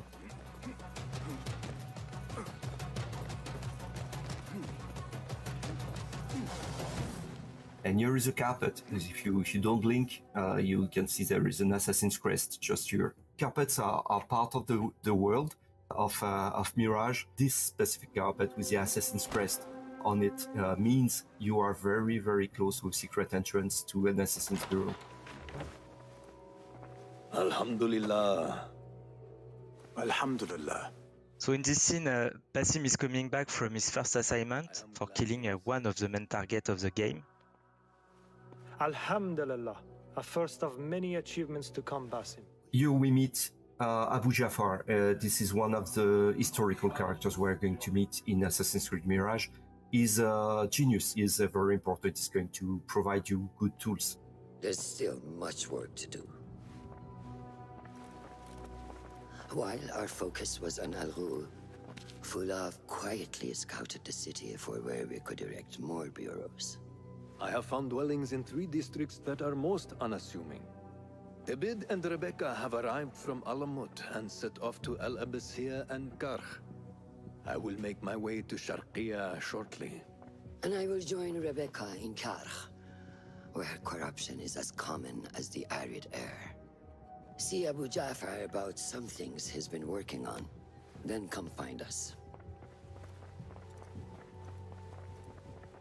Have a look, Basim. I may have something that is of interest to you. Tools are very important for an assassin. They will help you to deal with complex situations you will encounter inside the game. You will have the possibility to unlock a new tool each time you climb a rank by fulfilling your assignments.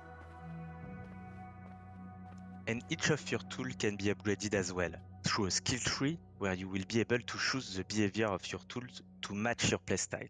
For instance, you can decide to make the projectile of your blood dart damage your enemies, put them to sleep, or turn them berserk. The contract board is where are gathered all the side faction assignments. Each of them has a specific contractor request also, you might recall from a past game, and you can try to fulfill them to gain more rewards. You can find materials for your tools and your gear, but you can find also a specific token that will help you to open new opportunities inside the mission of Basim. The lighting in Baghdad was the first thing we set up with the artistic team. We wanted to have it right, not to use too much filters and have a kind of natural beauty of the lighting, which is really giving some gorgeous point of views on the city itself at every time of day. So here you can have a glimpse of that. What do you see, Enkidu? From a personal perspective, I grew up in this place of the world, and it was really the first thing I want us to be good at was the lighting, to give me the feeling to be back here, and I think we achieved that.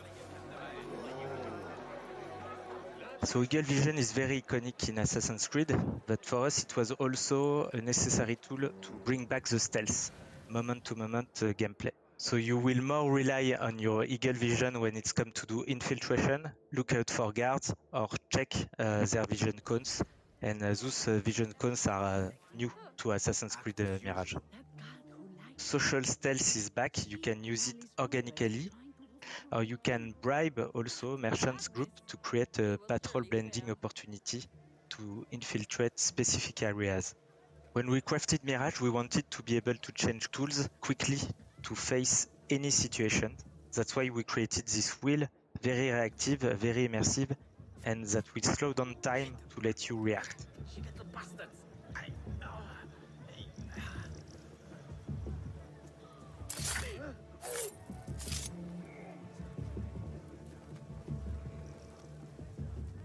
Here is the marksman above the tower, and it's why we cannot use Enkidu, so we will need to get rid of him.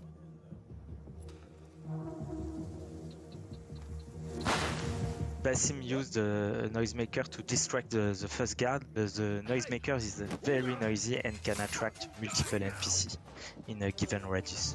So Basim here quickly reacts with one of his skills letting him the opportunity to use a knife to do a double assassination and avoid very efficiently to spread the alert. Hey!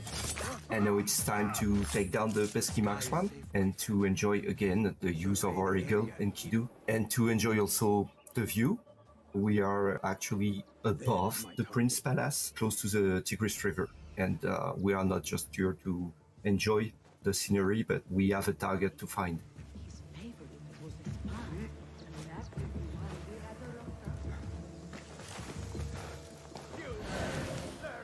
And here it is.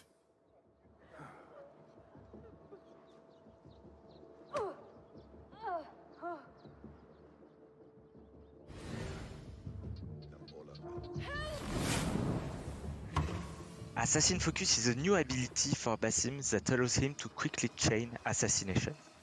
It's really a showcase of Basim's incredible agility and mastery. But of course, it's not something you can use at will. Basim will need to perform stealth skills to fill up his Assassin Focus gauge to use this ability.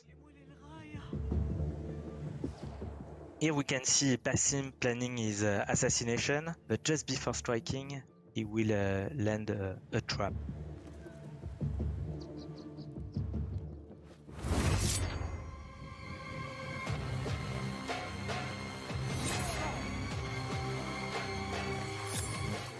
Thank you so much.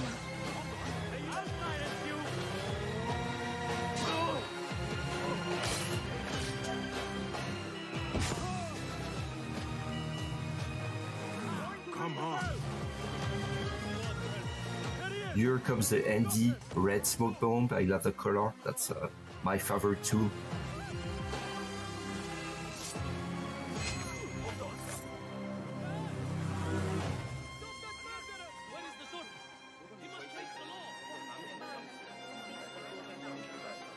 And that's the end of our walkthrough. We hope you learned something new, and we cannot wait for you to play Assassin's Creed Mirage when it comes out in October 12th.